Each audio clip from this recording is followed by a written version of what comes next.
নির্বাচন কমিশনের প্রস্তুতির অভাব রয়েছে। নর্মাল সার্কামস্টেন্সে এক ধরনের ব্যবস্থা হয়, এটা তো একটা বিশেষ পরিস্থিতিতে বিশেষ ধরনের সরকার।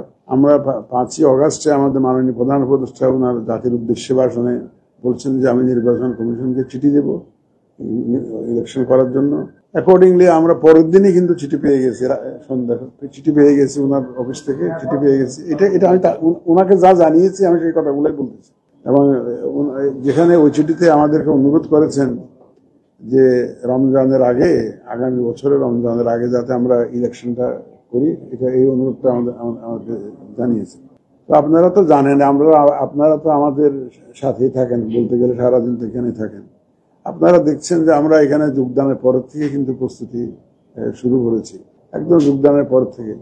সে কথাও বললাম যে এখানে আমাদের প্রস্তুতি তো আমরা শুধু এখন নিচ্ছি যে তা না, এখন একটু জোরদার করেছি, যে বিশেষ করে চিঠিটা পাওয়ার পর থেকে জোরদার করেছি, এটা ঠিক। কিন্তু আমরা বড় বড় কাজগুলো কিন্তু আগে হাত দিয়ে দিচ্ছি মোটামুটি, যাতে কোনো অসুবিধা না হয়। আমি একটা কথা ক্লিয়ারলি ওনাকে বলেছি যে এখন কোন দল আগে যেটা দাঁড়িয়েছে, কোন দল আগে চাইতো নির্বাচন, কেউ চাইতো একটু পরে চাইতো, নানা রকম টানাপোড়েন ছিল, রাজনৈতিক দলের মধ্যে মতবিরোধ ছিল।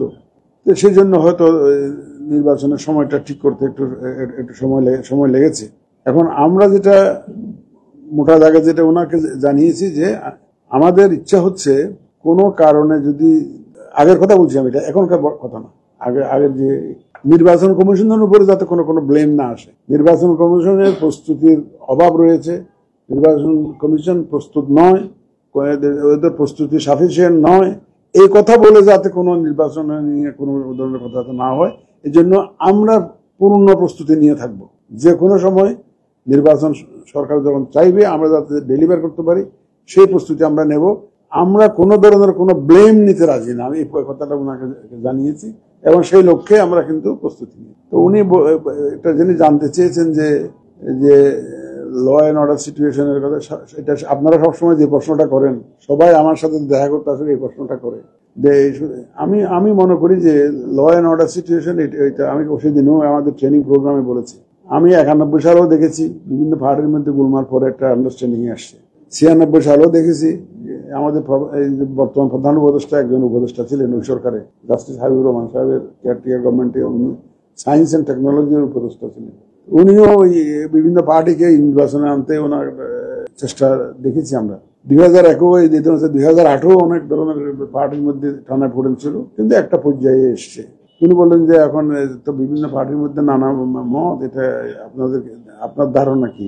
আমার ধারণা হলো আমাদের রাজনৈতিক দলগুলো, আমি বিশ্বাস করি দেশের স্বার্থ ওনাদের সবার বিবেচনায় উপরে, দেশের স্বার্থ ওনারা বিবেচনায় রাখবেন, এবং আমাদের রাজনৈতিক দলগুলো দেশের স্বার্থে কাজ করেন, দেশের কথা চিন্তা করে কাজ করেন, এবং শেষ পর্যন্ত গিয়ে দেখবেন যে একটা পজিশনে এসে যায়। এই কথা আমি গোড়া থেকে বলে আসছি।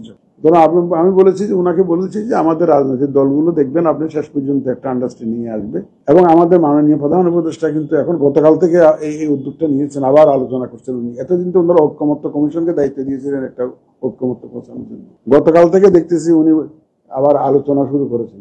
তার মানে পলিটিক্যাল যাতে রেজলিউশনটা যেটা হয়, সবাইকে নিয়ে আসা, একসাথে অনবোর্ড করা, এই কাজটা উনি আবার নিজেই শুরু করেছেন, একদম নিজের থেকে শুরু করেছেন।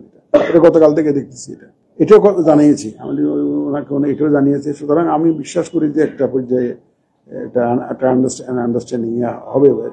তো উনি এটা জানতে চাইলেন যে এই যে মব কালচার যেটা এটা কিভাবে ইলেকশনের সময় তো এই ধরনের কোনো পার্টির উপরে যদি এরকম মব সৃষ্টি হয় তাহলে কি হবে?